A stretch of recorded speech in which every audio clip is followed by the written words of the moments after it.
இந்த மாதம் எவ்வளோ செலவு இருக்குது, ஒரு பக்கா ஆஃபர் கிடைச்சா நல்லா இருக்குமே. என்ன வாட்ஸ்அப்பில் ஒரு மெசேஜ் வந்திருக்கு.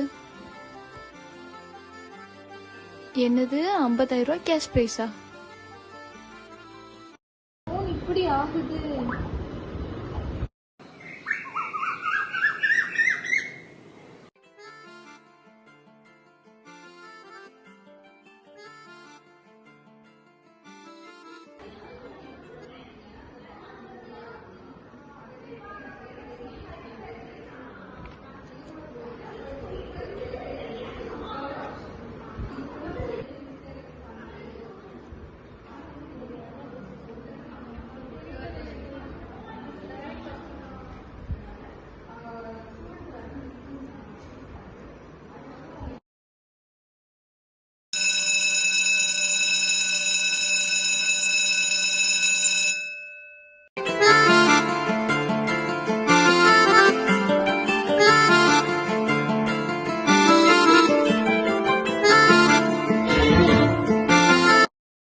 வாட்ஸ்அப்பில் எமர்ஜென்சி மெசேஜ் அனுப்புனியா? நான் அனுப்பல அபி. இங்கே பாரு. வந்துட்டேம்மா. எங்கள் அம்மா கூப்பிடுறாங்க, போயிட்டு வரேன்.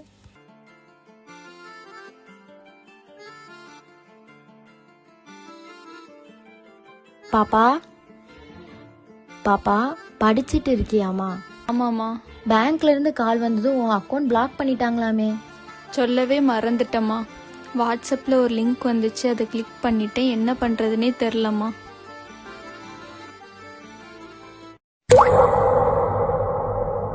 என்ன நமக்கெல்லாம் மெசேஜ் வருது? என்ன 10,000 ரூபா டெபிட் ஆயிருக்கு? என்ன அக்கௌண்ட்டில் 0 பேலன்ஸா?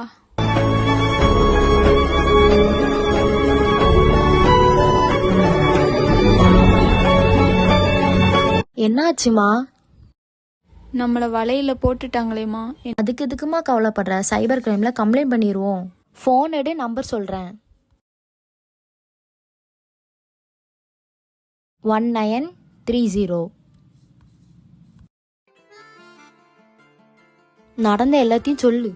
ஹலோ மேம், எனக்கு வாட்ஸ்அப்பில் ஒரு மெசேஜ் வந்துச்சு. இந்த லிங்கை கிளிக் செய்தால் 50,000 ரூபா வரும்னு. நானும் ஆர்வத்தில் கிளிக் செஞ்சுட்டேன். என்னுடைய ஃபோனும் ஹேக் ஆயிட்டு. அது மட்டும் இல்லை, அக்கௌண்ட்டில் இருந்த 10,000 ரூபாவும் காணாமல் போயிட்டு. இங்கே மட்டும் இல்லை, நிறைய பேர் இப்படி தான் சிக்கிறாங்க. நல்ல வேலை ரிப்போர்ட் பண்ணீங்க.